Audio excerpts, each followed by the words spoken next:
Why do you think you were booed at your recent appearance in New England? Well, I figured there's a little boo in all of us. Is it true you no longer sing protest songs? Who said that? I didn't say that. I was just, I read somewhere that you no longer do the protest thing. Well, that's all I ever do is, protest. Mr. Quinn, do you have a message? Do you?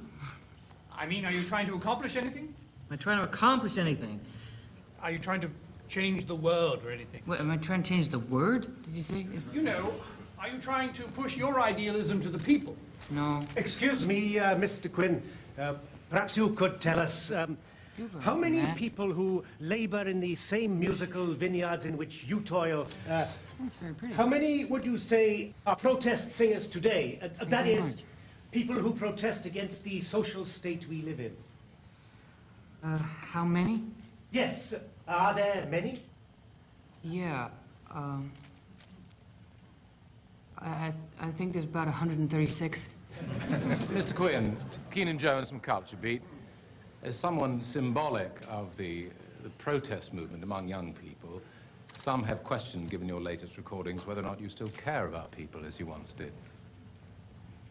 Yeah, but, you know, we all have our own definitions of all those words.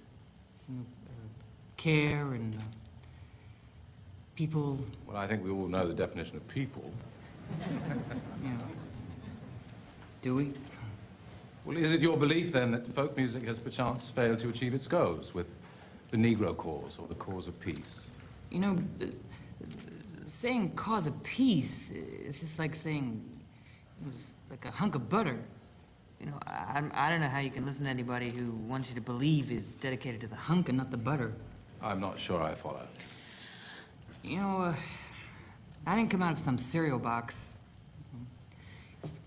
There's no one out there who's ever going to be converted by a song. There's no Phil Oakes song that's going to keep a movement moving, you know, or a picket line picketing. His songs acts of personal conscience. Like you know, burning a draft card or burning yourself. Doesn't do a damn thing.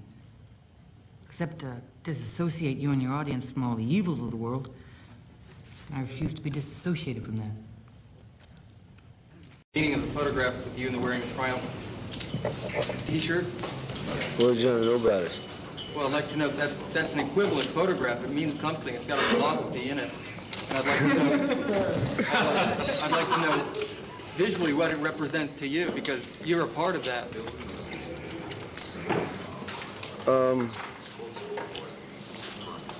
I haven't really looked at it that much.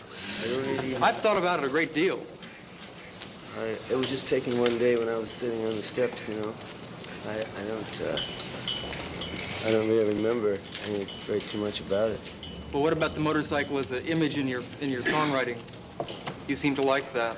Oh, we all like motorcycles to some degree. I do. Do you prefer songs with a subtle or obvious message? With a what? A subtle or obvious message. A message? You mean like, what song with a message? Well, like Eve of Destruction and things like that. Do I prefer that to what? I don't know, but your songs are supposed to have a subtle message. A subtle message? Well, they're supposed to. Where'd you hear that? In a movie magazine. Oh, my God. Do you think of yourself primarily as a singer or as a poet? Oh, I think of myself more as a song and dance man, you know. Mr. Dillon, I know you dislike labels, and probably rightly so, but for those of us who are well over 30, could you label yourself and perhaps tell us what your role is? Well, sort of label myself as well under 30.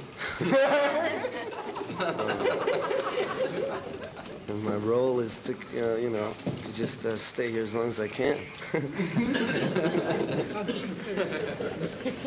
You're considered by many people to be symbolic of the protest movement in the country for the young people. Are you going to participate in the Vietnam Day Committee demonstration in front of the Fairmont Hotel tonight? I'll be busy tonight.